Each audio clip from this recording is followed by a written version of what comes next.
Yeah, I do think we're kind of entering a world that is going to feel that tension really hard, and I think that when it comes to anything, whether it's a political campaign or whether it's a conflict here or abroad, people are going to naturally question what the narrative is.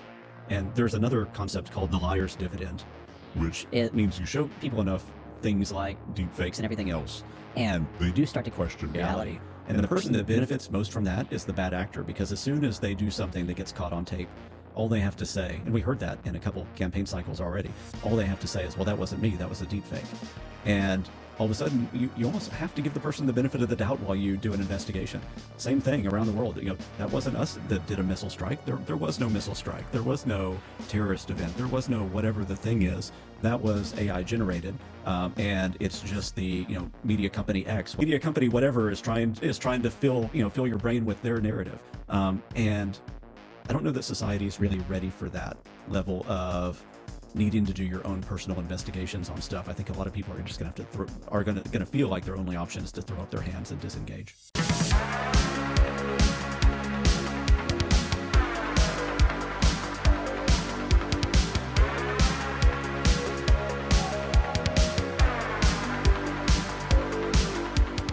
And welcome back to another episode of the 100 Year Podcast. My name is Adario Strange, and this week we have with us security expert Perry Carpenter. He is the author of a new book called FAIK, coming out in October. And let's just read the subtitle here. FAIK, a practical guide to living in a world of deepfakes, disinformation, and AI-generated deceptions. And I want to know, FAIK is one of the most brilliant book titles I've seen in a long time, because it's the acronym or the shorthand for far as I know, or as far as I know, but you pronounce it fake. So it's brilliant. Perry, how are you?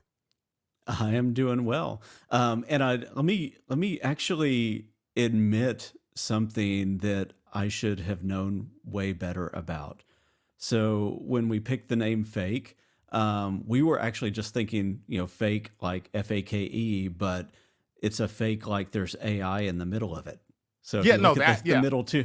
Yeah. So the for all I know, people have been coming up to me mentioning that, and I was like, why didn't I think of that? That's just as good, and it also is indicative of the moment, right? It's like this piece of media that's in front of me could be real, could be fake. I don't. For all it's I know, brilliant. it's either one.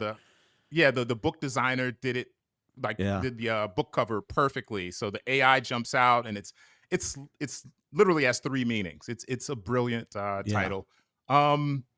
So I guess, but maybe for those who don't know you, let's just talk about your background a bit. You've been in the software world, I guess, since the 90s, if that's not too, I guess, early to speak about. Then you, I guess, did you had several or a couple of long stints at Gartner, heading up their security, I guess, analysis org or team. And now you are the chief strategy officer for No B4, and that's No B and the number 4. And Right. when was that launched? When did No B4 kick off? Yeah. So No Before started, I think, in 2012, if I remember right. I would actually have to look just to make sure that I'm correct. But started by Stu Showerman, the CEO, still the CEO there, and a really small group of folks. Stu was a serial entrepreneur, sold his last software company, which focused on antivirus, retired for 2 days, and then got the bug to start something new that really focused on the human aspect of security. So why do people fall for stuff?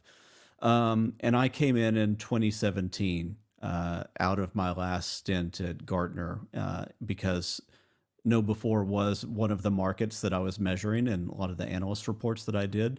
And I just loved the company, the mission, the team. They were super transparent, very aggressive on doing the right thing in the market, and value system aligned. And it's have been there 7.5 years now.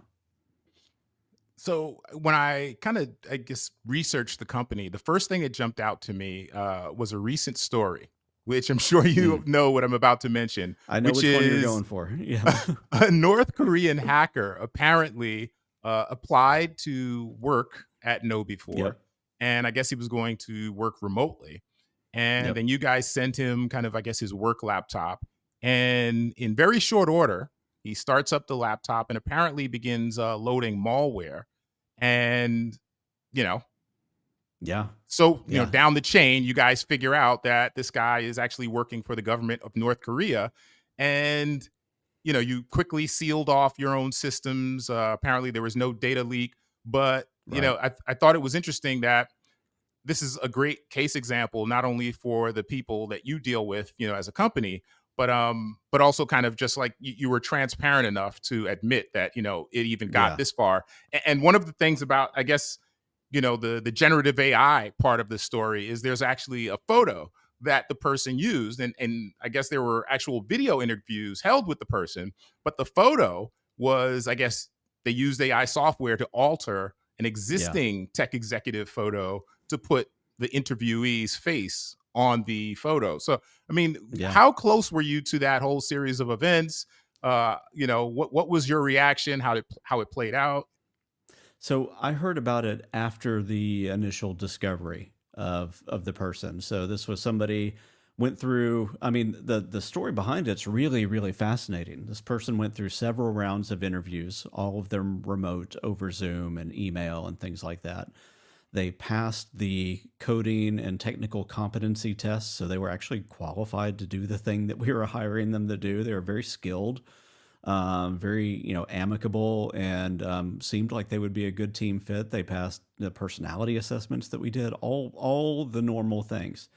They passed background checks. They presented. I mean, they had a stolen identity that was not detected at the time, but they passed background checks using falsified identity that matched up well enough.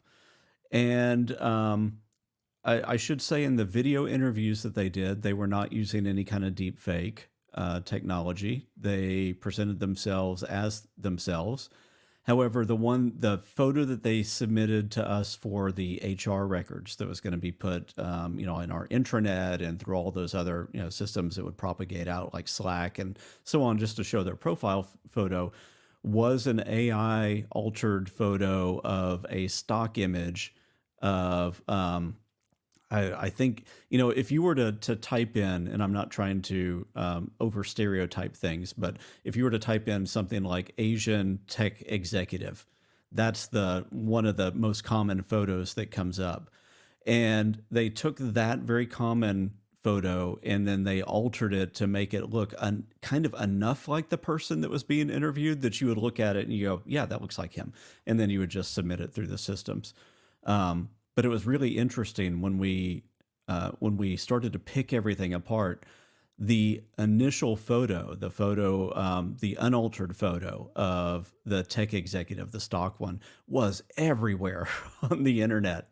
Anytime somebody's trying to show that they have this wide variety of people working there, I mean that photo even showed up as a neurologist at a children's hospital, Wow. and I was like, Did you guys that's like crazy. go and like notify people who had maybe been duped by this photo? So we got law enforcement involved. I mean, I don't know how many other people had been duped by the same photo, but we did launch an investigation. We brought a third party in, Mandiant. We brought law enforcement in. That investigation is still ongoing. And I do believe that there was some other outreach to other companies that we started to understand might be having the same kind of attack happen. But it was super interesting because as soon as we started to detect something, our systems were on it. So right when that person started to subvert things, all of the detection software that we have, that most people don't put on Macs, because we sent this person a Mac. Most companies kind of skip that and they assume that Macs are very secure, but we have all of our devices locked down. So he was sending off red flags immediately, and we shut down the entire thing within 25 minutes of initial detection. And the way that this works, so this person was in North Korea, trying to do their thing, but the laptop that we had sent was to a U.S. based address. And these are essentially, there's like a manager over the address. We're learning how this works now. And the address essentially is a laptop farm. So they have all these people offsite that are applying for jobs here in the US that will essentially become like sleeper agents. So they're there just to do the job, to bring in a paycheck, and then that goes to the bottom line at North Korea. But if they ever need to be activated for some reason, then they're just there, and they've already built up trust in a resume and everything else. But that person was not in the U.S. Laptop sent to the U.S. They presented themselves as here in the U.S. And that laptop, the manager of that building, where all these other laptops from all these other companies were being sent, was the one that we were communicating to whenever the red flags went off. And we didn't, of course, know that because they were pretending to be the person that we hired. And we were asking them questions like, why did you just try to install this piece of software? What are you trying to do? And they didn't have good answers that a real techie would understand or be able to explain. And so that, more red flags are going off. And then we initially just wrapped everything. The other weird thing with it is that after we shut everything down, we let them know that we're on to them. We demanded our equipment back. They cooperated with everything. Because the more they don't cooperate, the more they bring attention on themselves, and they make it harder on themselves. So it's really interesting to see that immediate flip in the cooperation. And it doesn't happen necessarily the way you'd think it would happen. Yeah, we have many operations in play. Please don't raise a fuss. Here's your equipment back. Right. No harm, no foul. So I'm fascinated by this story. I have several questions. First of all, in one story, it talks about how your team was able to detect the use of a VPN. But what I'm curious, North Korea, there's reports that they're developing, nuclear weapons, and they do have like security agents. But I think in the main, the reputation, or at least the perception, is that they aren't particularly sophisticated with regard to cyber security and hacking. Is there any chance that this was actually a CCP, China operative, and somehow it kind of either was masked as North Korea, or was it absolutely certain that this was like a North Korean? I'm just curious about that aspect of it. So as far as we can tell, it is North Korea. And so here's the thing is most people outside of the tech community do assume that North Korea is not sophisticated. Folks who are in cybersecurity kind of see North Korea as one of the additional main threats. So it's kind of Russia, China, North Korea, Iran, and a scattering of other countries. North Korea, there's a ton of hacking, ransomware, and money laundering going on. And if you really want to chase that rabbit trail, I recommend the book Rinsed by Jeff. I think his last name is White. He's a reporter out of the UK. His past 3 books have all been on North Korean cyber gangs.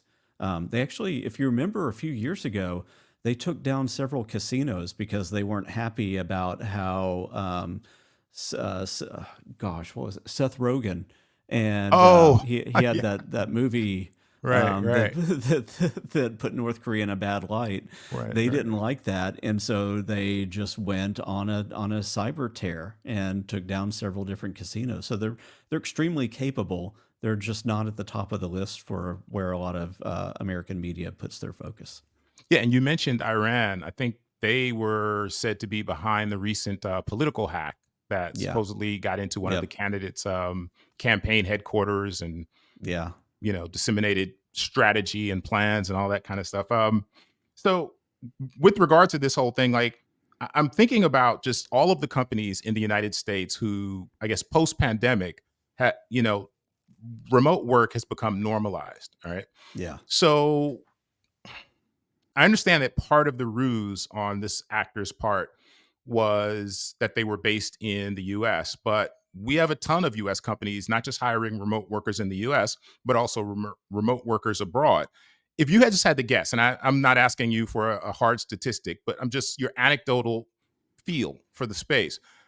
What would you think that there's a percentage of people who are working remotely in the United States, or rather for United States companies, that are kind of this ilk, like kind of have some sort of sketchy intelligence connection Yeah. that we're unaware of.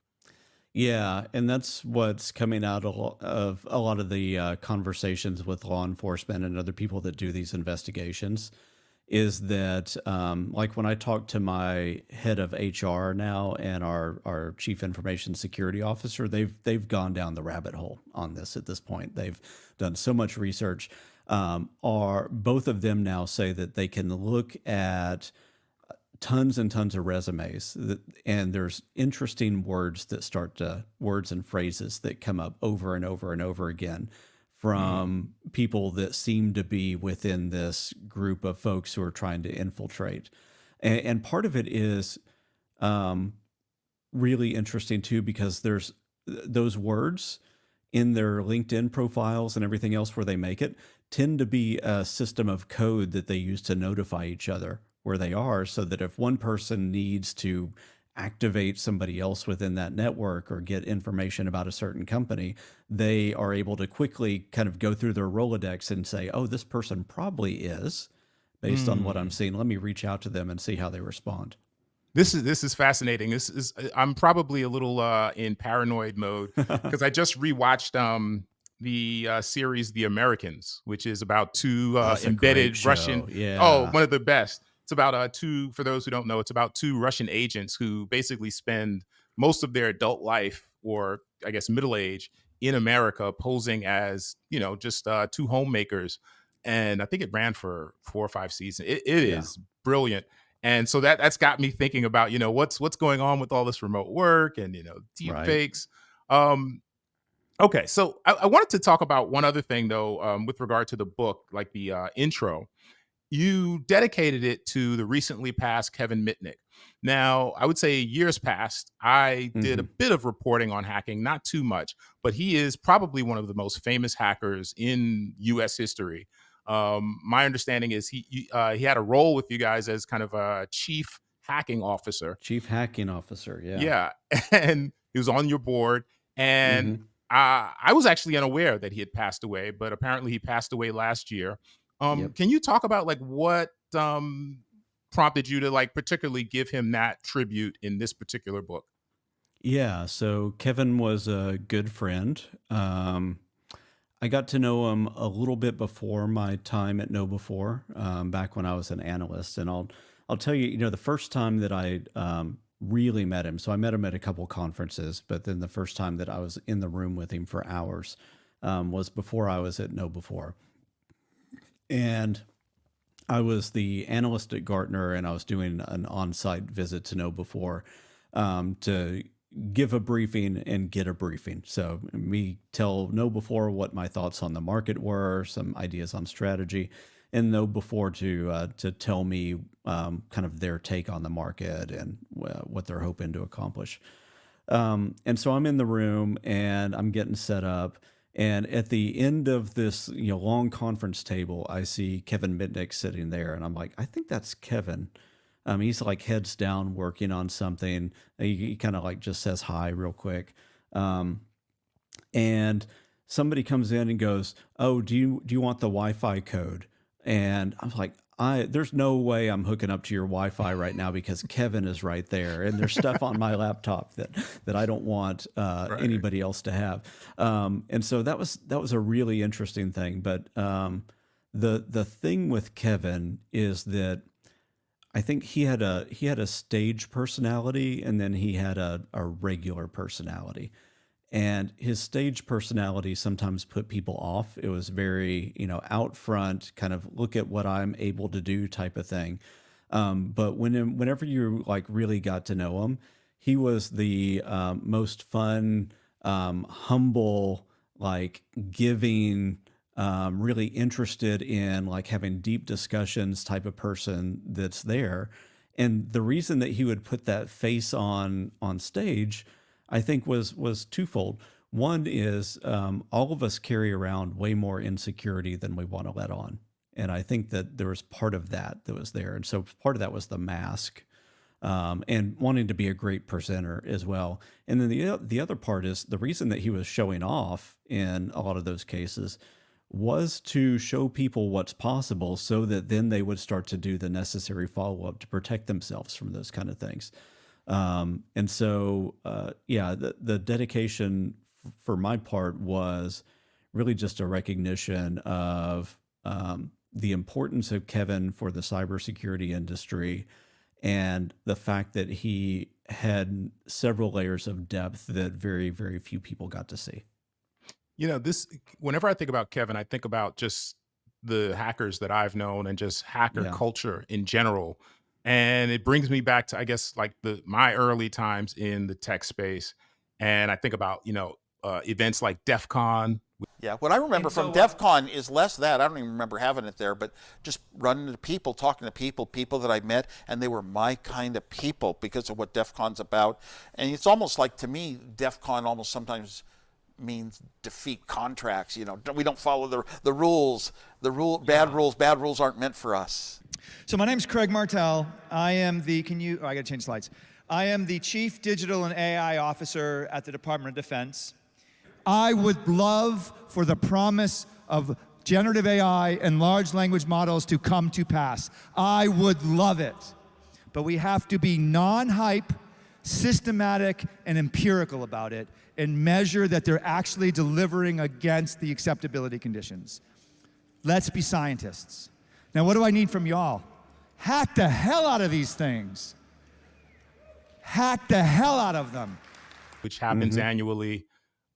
Things have changed so much. It was, I guess, let's say 20 plus years ago, at kind of gatherings, it would mostly be kind of a certain kind of looking guy, maybe not in shape all the time, had kind of like a stereotypical look. Now, if you go to DEF CON, you see like some pretty attractive people, both, across the spectrum, no particular gender, all ages. You might, a bodybuilder might show up at DEF CON, looks like just like a gym bro, but he's like an elite hacker.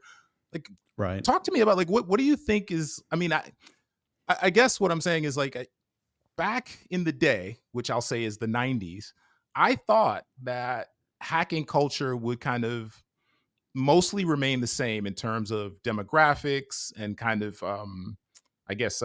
mainstream profile. But there would be maybe a little bit more awareness. I find that an interesting thing has happened, and you can maybe disagree if you don't see this the same way, which is, although the profile of modern hackers in 2024 has changed greatly, it could be anybody. I feel like there's never been less awareness about hacking culture, what it is to hack, what the security risks are out there. So it's a weird kind of like paradox, I guess. Yeah, I see that. And I do think that, DEF CON has changed a lot over the past years. It continues to get bigger. But for those that are outside of the community, you've got enough awareness that you kind of know that in Vegas, in the worst part of the summer, every year there's kind of two big hacker events. One is called DEF CON, and that generally happens like right after this other conference called Blackhat. And Blackhat over the past several years has gotten extremely corporate. So it kind of started off as a very hackerish type of conference, and now it's gotten very, very corporate, very, very professional, very buttoned up. DEF CON is kind of what Blackhat was 20 years ago. And then 20 years ago, DEF CON was like the rogues gallery. It was, you could go learn anything from anybody at DEF CON. And over the past several years, as several things have happened in society, we've had a maturation of the cybersecurity market. So I think that that's one force that starts to get more, more of the spectrum of what it is to be a security professional represented at DEF CON. The other thing is society has learned and has made decisions about what is and what is not socially acceptable in a lot of different ways over the past 10 years specifically. And so that has started to influence a lot of the DEF CON culture as well. At the same time, though, there is this undercurrent of the hacker knowledge and hacker culture that still pervades DEFCON specifically, which is there is knowledge that's really, really difficult to get. And there's hands-on experience that's really, really difficult to get, if not unsafe to try to get. And some of that you can get in much more safe conversations and safer sandboxes to play in a situation where it's been set up just to do that kind of experimentation and have those conversations. And so DEF CON really fosters that. And then I think to your point, when it comes to the lack of awareness on what's possible with technology, the one thing that I always tend to talk about now, and I started talking about it, I think, when I was first doing research for this book, is when I built the phrase. But this idea of the exploitation zone, which is the fact that technology continues to increase in sophistication at an exponential rate. So you have kind of this line that's going up, that's kind of going, almost at a 90-degree angle on what's possible with technology now. And human adaptability kind of lumbers along at a very, very slight increase or incline. And when you have those two things crossing paths, it opens up this weird gap that creates a lot of dichotomies between people that know what's possible and people who can barely adapt and understand and are confused by what's possible. And that means, like, if you're a technology professional for good, you use that technology gap and you create new products that do really cool things for people.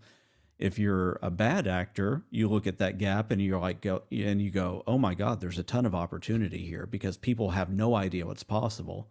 And if I just do this, that, and this other thing, then now I can scam people out of a lot of money, or I can influence people to believe certain things or to do certain things. Yeah, that the opportunity layer of I guess, well, I want to ask you, we'll kind of move from the hacker culture stuff, but just real quick, like black hat, white hat, gray hat hackers. Is there such a thing anymore? It almost seems like everyone's gray hat now. I think it is an interesting question. The terminology started to shift a little bit too. I think I think some people would want to see themselves as a white hat hacker. At the same time, you're kind of having to learn all the techniques and you're having to learn the playbook of a black hat hacker in order to be a white hat hacker. If you're wanting to use those hat terms, which means you're always kind of in the gray zone, right? Because you're having to understand and experiment and play with those tools. I think that somebody that is decidedly on one side or the other, well, specifically, let's say on the white hat side, would say that everything that they're doing, like when they're trying to understand something, they're not necessarily going to use a gray hat technique in an offensive capability. They're going to, just do the right thing on their side. I think when people are more in the gray zone, they feel like they're supportive of a bit more moral ambiguity. And so it comes down to what kind of code does somebody want to adhere to. But the way I'm seeing it flesh out more and more these days is people are talking about red teams and blue teams. So the kind of the attacker mindset team, which is the red team that's trying to break into the company and see where all the weak spots are. And then the blue team representing the defensive capability. And then now, to your point on the gray hat, people are recognizing the need for purple teams, which is when you mix the red and the blue and you really think about this through the entirety of the spectrum. But, I think that there is no substitute for somebody that is just able to and willing in a safe way with their own moral framework. And, they're not going to break the law, but they will sit in any environment and say, here's how I would try to break that. And here's the thing that nobody else has considered about how this system was put together. And let me just see what happens if I do, X, Y, Z, and then hit enter. That's a skill set that can get lost if people shy away from it. And trust me, the bad guys are not shying away from that. So you want somebody in your company or in your government or somebody else that's thinking about everything all the time through that lens, because otherwise you're going to get blindsided. And just to the last point you made before we got into the red hat or Yeah. red team, blue team, black hat, white hat, talking about exploiting or opportunity layers in technology, open source AI is an area that I'm beginning to kind of really understand some of the, I guess, vulnerabilities, because particularly if you're, sure, there are a bunch of people using the commercial models that you pay for, whatever runway and so on, but Yeah. if you use like, let's say a stable diffusion and you download some of the, you download some of the really cool models.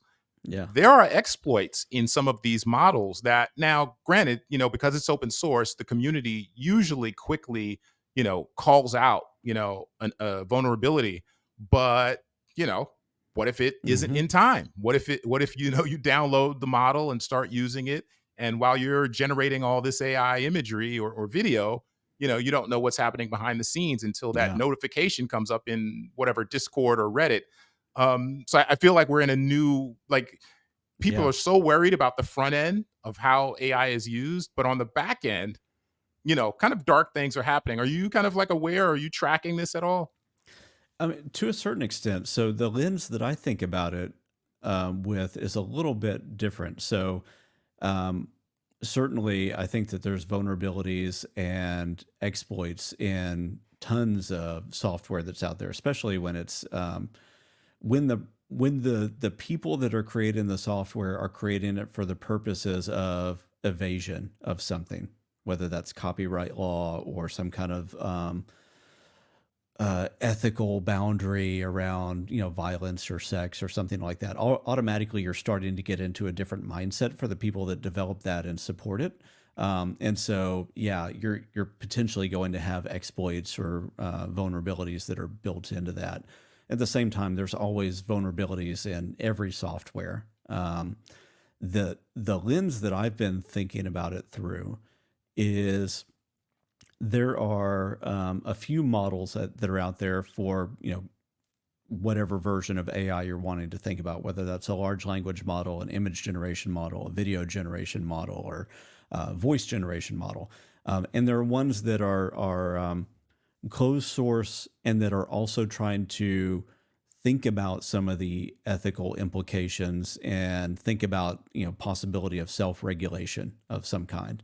And so they're doing things like trying to build trust and safety in it in different ways, guardrails of what they will allow and what they won't allow, all of that kind of stuff. Yeah, I actually want to circle go back ahead. to that point a little Sure. bit later on, but let's take a quick, I guess, dive into your book. There was Sure. one chapter jumped out at me, and that was chapter 3. And you basically used, I guess it was Claude, Opus, and DALL-E to create a fictional hacker named Lena. Right. And but the point of the chapter was to basically talk about how to think like a hacker. And I remember in kind of my earliest days of kind of trying to figure out hacking and hackers was this notion of social engineering. And I feel like, and social engineering, for those who aren't aware, is it's not necessarily a technical expertise. It's the idea of being able to know how to hack people, how to talk to people, how to call people in a certain way, whether it's on the phone or via text, and essentially socially engineer your way into a system using, your guile, your wits, your words, your charisma, maybe something about the target person. And I feel like we are now in almost a nightmare scenario for social engineering, because all of, or many people have all of their lives online, whether it's, Instagram, Twitter, X, whatever, Threads. And so I can kind of create a dossier of who you are. I can look at your LinkedIn, figure out where you went to school, what your school mascot was, everything. And now my social engineering is supercharged with AI, generative AI. Yeah. Is there, I guess, with KnowBe4, to go back to your company, is that kind of like one of your pillars? I think you have something called cognitive. There's a term, cognitive something. Cognitive security is, Right. one of the things we focus on. I think there's a good example of that I could give. So you mentioned DEFCON. DEFCON was just over a month ago as we record this today. And one of the things that they have there is they have all these different villages where you can go learn different skills or see people talk about them or see them demonstrated. One of the skills there is one of the communities there is the social engineering village. And this year they did the first ever competition, which was to see how generative AI systems could do social engineering people real time. So I had put together a team of me and one other person who's a professor out of Las Vegas. And we built, actually refined some chatbots that I had been working on since March. And on the back end, there's a large language model, so ChatGPT or Claude or several of the other ones. We just use those because those are the ones that are supposed to be safest, and we wanted to show that they could not be safe, that they could be made unsafe very easy. And then we had that run through a text-to-speech system that had very realistic voices. And then we basically played as a contestant in their Capture the Flag competition, where you have 22 minutes to call real people and see what objectives you can get them to give up. And that could be, system information, whether they have guards guarding their building, whether they have processes to do certain things that could be exploited later.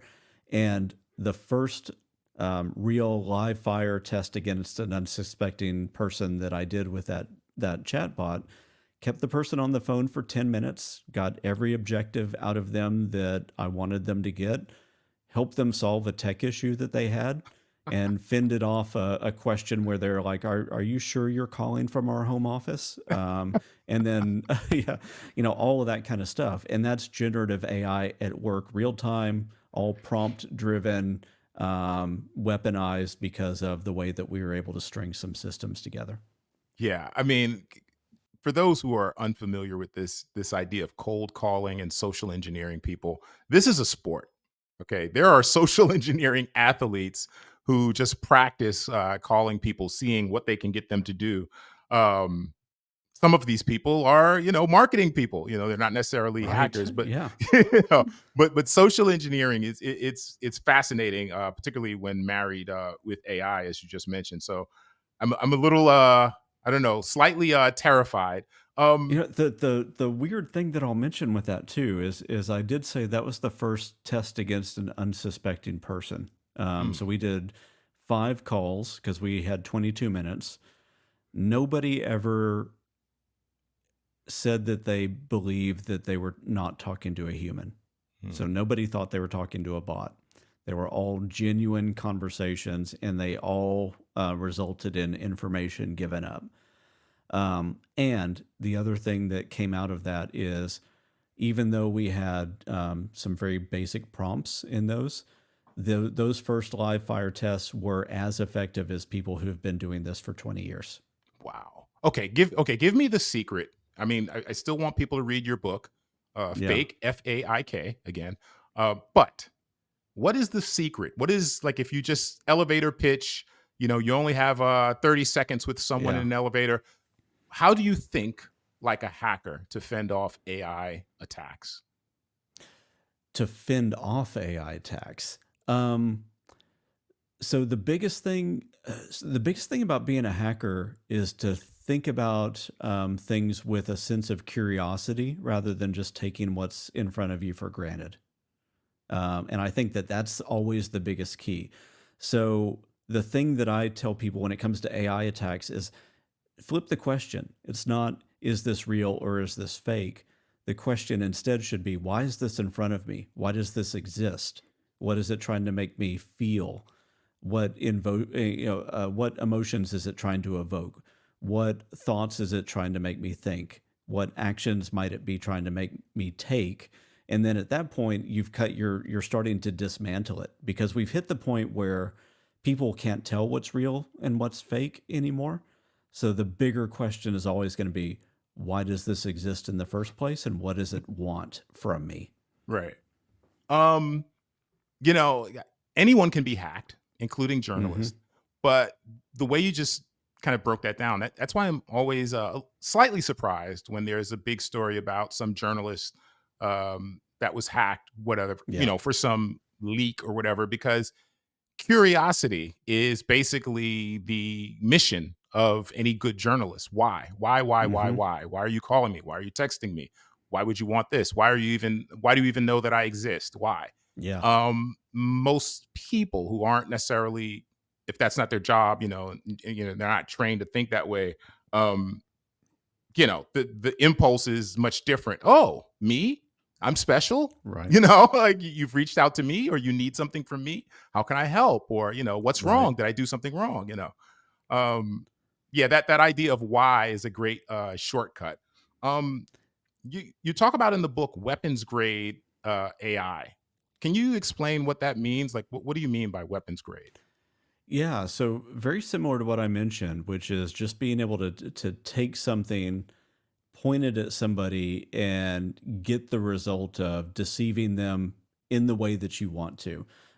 So I typically think about like any bit of technology through four different layers of let's say maturity or the tech cycle. So the first thing is a bit of tech that may only be accessible to nation states like the U.S. or China or Iran, Russia, UK. It's really hard to afford. You have to have a lot of specialization. It's clunky to use. Then you kind of move down in the level of refinement to where, let's say, a corporation can afford it. And so you still have to be fairly highly trained. You need some good education. It's going to take a lot of money still. Then you kind of go down, you get consumer grade technology, which is you can go to a department store or go online to buy it. You may still have to pay a couple $100. You might have to read an owner's manual to get through it. And then the last stage where we are now with a lot of really, really good AI technology is what I would call the folk grade. Everyday people can access it. It's $0 to $20 a month type of payments. And I what like we've that seen, folk grade. yeah, That's good. exactly. Ordinary folks can use it. And where we are now with like voice cloning, image generation, video generation with Runway that you mentioned earlier, stuff with stable diffusion and the reality, things that are there, Flux, AI, the large language models, the ability to weaponize those. I think all of those are $0 to $20 a month, and you can create weapons grade disinformation, misinformation, scams. I mean, everybody that's using this for nefarious purposes is really after one or two things: money or minds, is finances or influence. And I think that with the technology that we have right now, you can build any narrative you want. You can further any narrative you want. You can further any political, racial, social, economical division that you want, because you can make people say or do anything that you want, representative on video, image, and so on. So that's kind of where we are, and it is at the folk level. As soon as you know about it, you can exploit it. You talked about one of the, I guess, areas of focus for AI deception and attack is politics. And I want to bring up Yeah. I guess this is like maybe a couple of months ago, maybe not even that long ago, maybe a month and a half, couple months ago, there was a fake video of the candidate Kamala Harris for president. Hmm. And the video had a great clone of her voice. Yeah. I don't know what they used, but I know one of the most popular tools out there is 11 Labs. I am not saying Probably 11. was. Yeah. Yeah, I'm not Yeah. saying that's what Yeah. was used, but that's one of the best tools out there.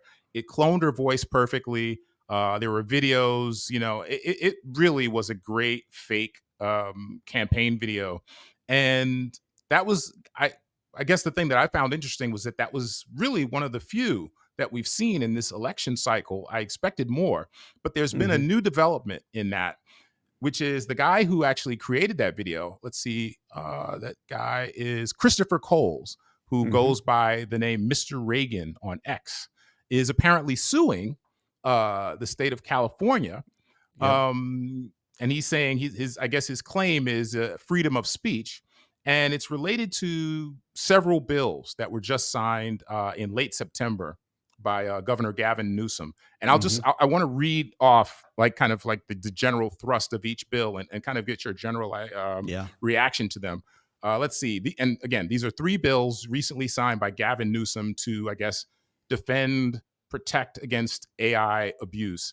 Mhm. SB 92 or SB 942 requires widely used generative AI systems to include provenance disclosures in the content they generate, basically a watermark. These are watermarks that wouldn't necessarily be detectable by a human, but systems could detect them. Then there's SB 926, which makes it illegal to create and distribute sexually explicit images of a real person that appear authentic when intended to cause that person serious emotional distress. And then the last one is SB 981, which requires social media platforms to establish a mechanism for users to report sexually explicit deepfakes of themselves. So this is kind of I mean, next to the AI Act in the EU, which is attempting to compel various organizations to behave a certain way and make certain disclosures around AI, this is one of the first, like I guess, statewide, and California is one of the biggest states in the United States. Yeah. It's one of the first, I guess, major pieces of legislation, three-part pieces of legislation to attack, I guess, some of the dark side of AI. Mhm. Do you have any thoughts on kind of like how they approach this, whether this is Yeah. maybe an overreach? Um, so the way that I've been talking about it is it's I mean it's hard to say because I think that their intentions are in the right place. It's like one of those things where you're like, oh, your heart's in the right place. I think they're kicking off a really important conversation. I don't think that the bills in their current form are what they need to be. I think there's issues, huge issues around enforceability of a lot of the provisions within that. They do make it civil penalties rather than criminal penalties, and a lot of the things, especially with election-related deepfakes. A lot of it is up to a judge to make the decision on what the penalty would be. When it comes to like the social media side of it, with political deepfakes specifically, it's you have 72 hours to take something down if if your revenue is over a certain bar, your user count's over a certain bar. And I think that 72 hours, while it may be hard for a social media company to respond in that frame of time, it is a huge amount of time within the scope of reality for people. And so if you have a damaging deepfake out there that is politically divisive in some way, 72 hours, think about any political time frame or news cycle in your life. You're ending the news cycle within 72 hours. There's already been violence. There's already been decisions made. There's already been actions taken. And so if I were to put on my cyber criminal hat or my disinformation artist hat, 72 hours is a permission slip at that point. It's kind of like when you look at the sign that says there's a $20 fine for parking your car here. Well, that means I can park my car there for $20. It's at that point, that's the rate. And so I think that, yeah, they put a lot of thought, they put a lot of consideration in. I don't know that it's going to have the effect that it needs to have. But it does kick off an important discussion. The other interesting thing out of that is there's a carve out that covers the specific political ad that you were mentioning, which is parody or satire. The original creation of that, the original distribution of that Kamala Harris fake Kamala Harris campaign video that was really kind of derogatory in tone towards her, was as parody. It was meant to be satire. It was like a political commentary more than deception. Yet on X, it got amplified as if it were real. So the parody marks kind of got washed away, and it went out as if it were real. And again, it doesn't take much media to start to shape or further solidify somebody's opinion on something.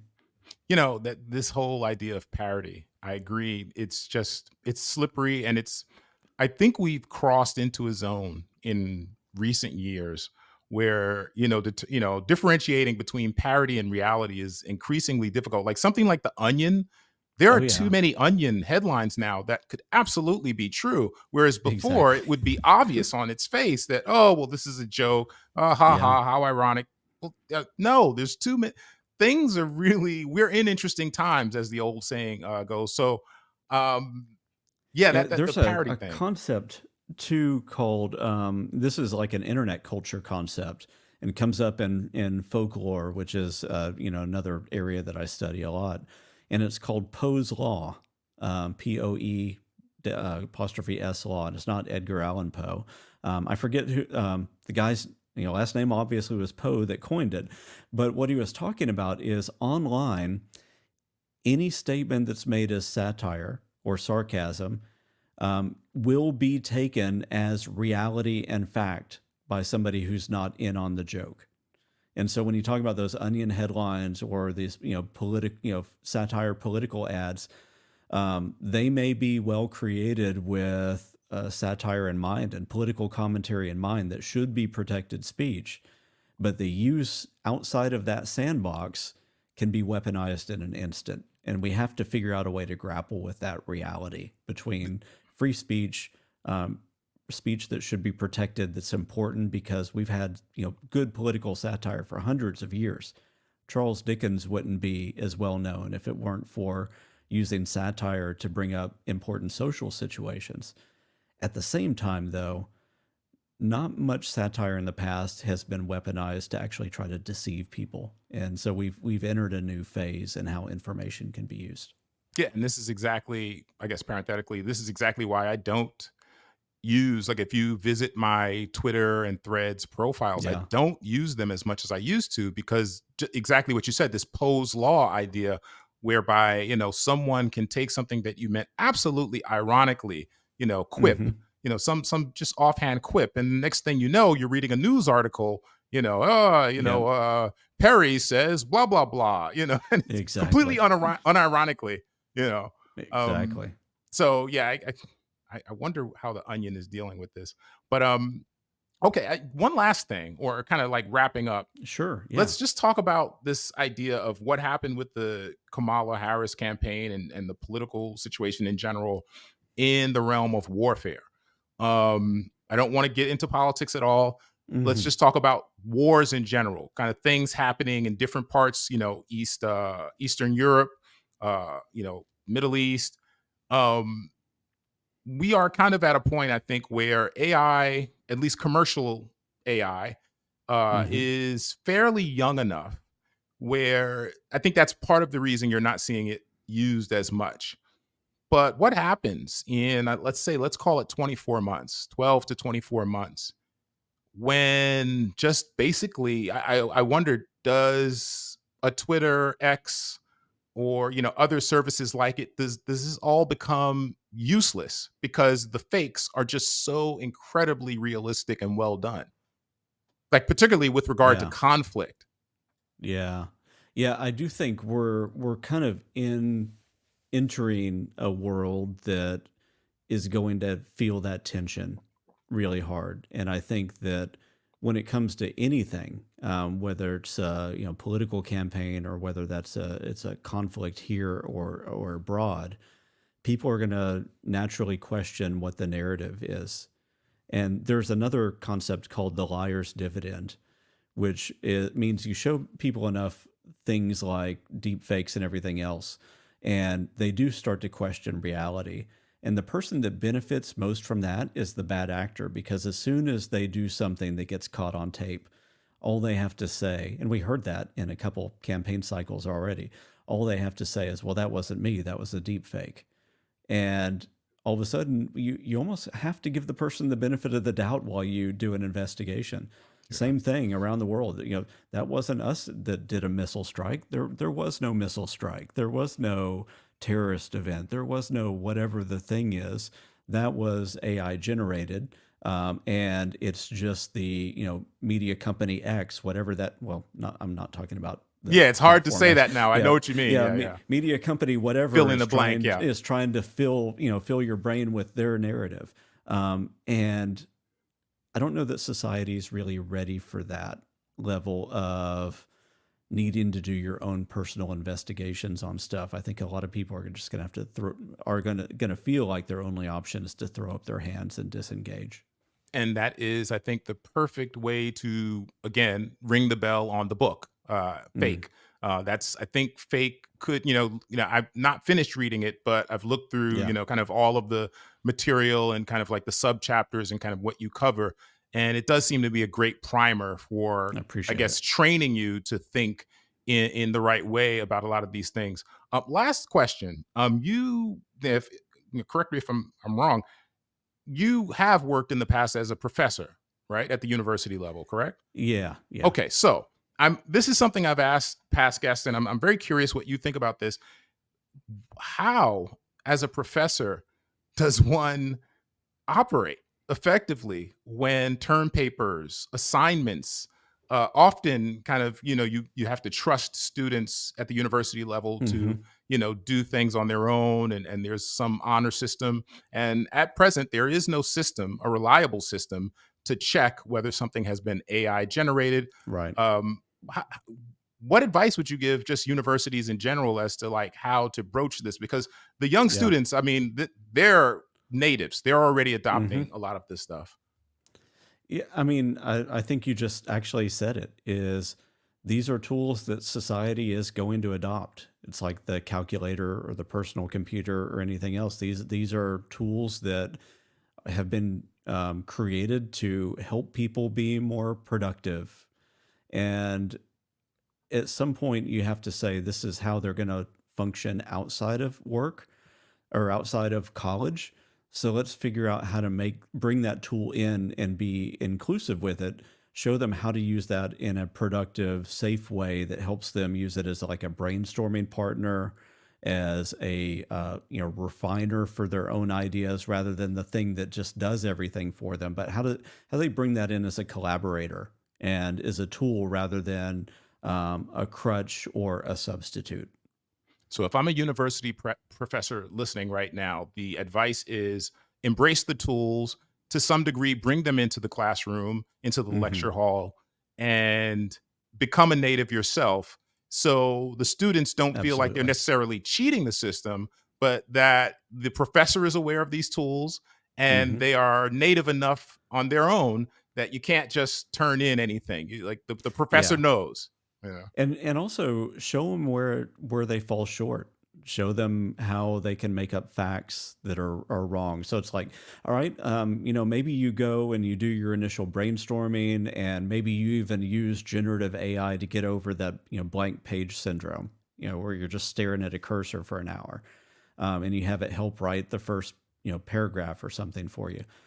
Show them where that can go wrong if it's injecting ideas that don't actually fact check and don't line up with sources, and say, so no matter what, you're still iterating with the ideas that are there. Even if generative AI helps you come up with the idea, well, that's kind of like working in a writer's room on a network, or a collaborative environment in an organization or a university. So that's still really valuable. At the same, because they're having to engage, they're going, all right, the AI system just spit this out. That sounds plausible, but now I need to go research and make sure that that's actually true. And that kind of iteration, I think, is part of the educational process that we're trying to encourage, because now people are, they're reading it, they're rereading it, they're researching to make sure it's true, they're refining the idea, they're maybe still using the Gen AI to help get to the next step. But throughout the process, they're not just taking what they get. They're engaged, and I think that's the key. That's the way to make it actually work. And that approach, I think, is the only reliable approach, because if you are lazy and simply rely on AI, you'll end up with hallucinations, as we well know. Even when AI, improves iteratively, we know that there will still be hallucinations, and if you're caught lazily using outputs that are hallucinating on any level, you're kind of busted, and your credibility has been shaken. Again, the book is FAIK, FAIK. And I just want to read the subtitle once again: FAIK, a practical guide to living in a world of deepfakes, disinformation, and AI-generated deceptions. Perry Carpenter, do you have any socials or websites that you want to, I guess, the book is published by Wiley, by the way, but any Yeah. socials? Yeah, if you want to, if you're a LinkedIn user, LinkedIn is probably my social network of choice right now. Just Perry Carpenter, you can find me really easy there. I am on X. I don't post very much. I don't engage very much these days, but you can still find me there. And then outside of that, the book website is just this book is fake, FAIK.com. And then after October 1st, when it actually when the publication goes live, the book or the website will transition more into like a resource site for the book. There'll be quizzes and games, things you can do with your family, videos of me talking about different ideas, all that kind of stuff will be on there and hopefully kept up to date. Awesome. And you guys can check out previous episodes of the 100-Year Podcast at 100year.com. You can check out our newsletter at the, Substack, 100year.substack.com. That's the 100-Year Lens. We are on Spotify, Apple Podcasts, YouTube. If you're on YouTube, please like and subscribe, as they say. And we will see you next time. Perry, thank you so much for joining us. Thank you so much for having me.